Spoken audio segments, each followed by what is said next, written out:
is de commissaris, of moet ik zeggen de ex-commissaris van de drugsbrigade van Antwerpen, Jan Verbeek.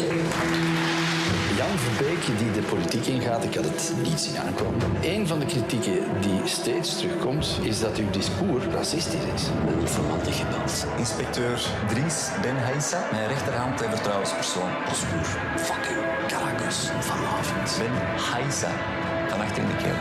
Haissa. Volgende vraag. Beste killer. Ik weet waarover ik spreek. Ik heb 2 kogels in mijn lijf gehad voor uw veiligheid. Nee, eens flik.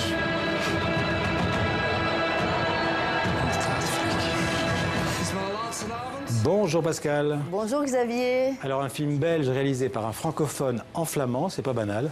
Oui, c'est une première. Vous savez, le cinéma en Belgique, les francophones et les néerlandophones collaborent. Mais là, un réalisateur francophone qui tourne en Flandre, en flamand, avec des fonds flamands, mais aussi francophones, c'est une première.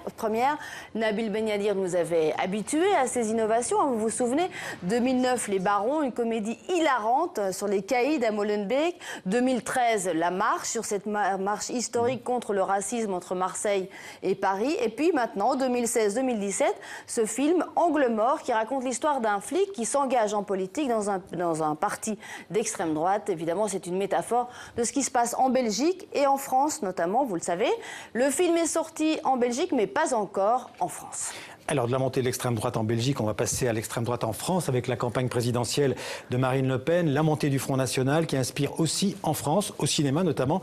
On se rappelle récemment Chez nous, un film de Lucas Belvaux qui est un Belge qui vit en France depuis 40 ans.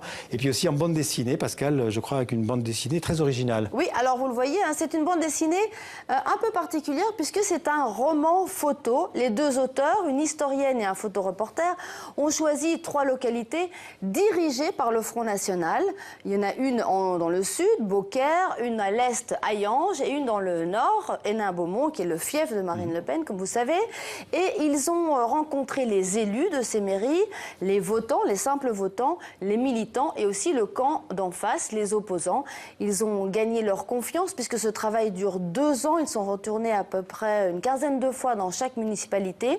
Et le résultat, c'est ce travail documentaire exceptionnel, avec des témoignages qui choquent, qu'on n'entend pas souvent, qui font réfléchir. Nous avons rencontré l'un des auteurs à Paris, je vous propose de l'écouter. Allons enfants de la patrie, le jour de gloire est arrivé.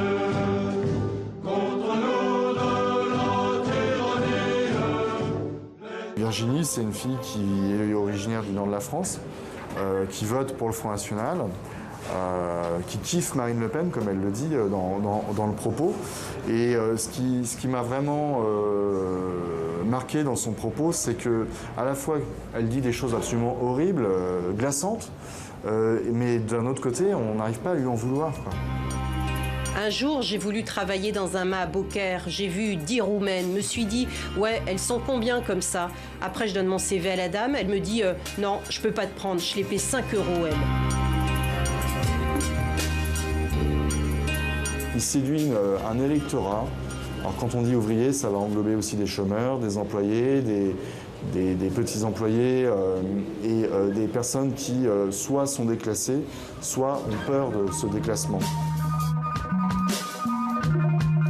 Le discours du Front National est un discours qui porte parmi ces populations, qui marque une colère extrêmement forte. C'est ce qu'on ressent dans ce livre, hein, qui est un livre extrêmement difficile pour la classe politique traditionnelle parce qu'il met en lumière ses déficiences, son incapacité à résoudre les différentes problématiques de notre pays.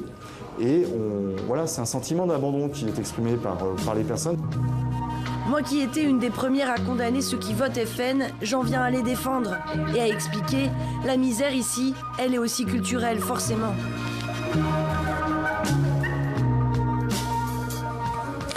Voilà Pascal, on va terminer avec un décès dans le monde de la télévision en France. Oui Xavier, Jean-Christophe Averty est décédé à l'âge de 88 ans. Il a révolutionné le monde de la télévision et de la musique. C'est lui qui, le premier, a mis en scène des chanteurs, notamment Gainsbourg, Hallyday, Gilbert Bécaud ou Yves Montand. Il a créé d'une certaine manière les clips musicaux. Alors vous me direz c'est totalement banal aujourd'hui, mais à l'époque c'était nouveau. Il a donc été très fort critiqué, mais il savait se défendre. Je vous propose de l'écouter.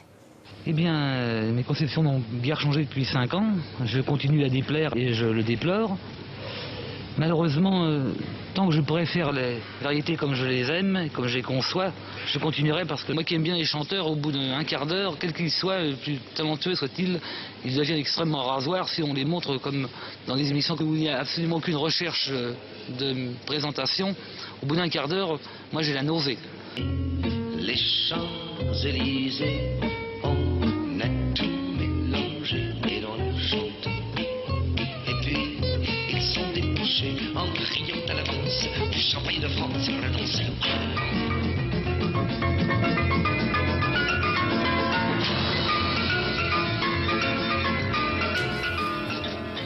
Merci Pascal, et à demain. Merci, à demain.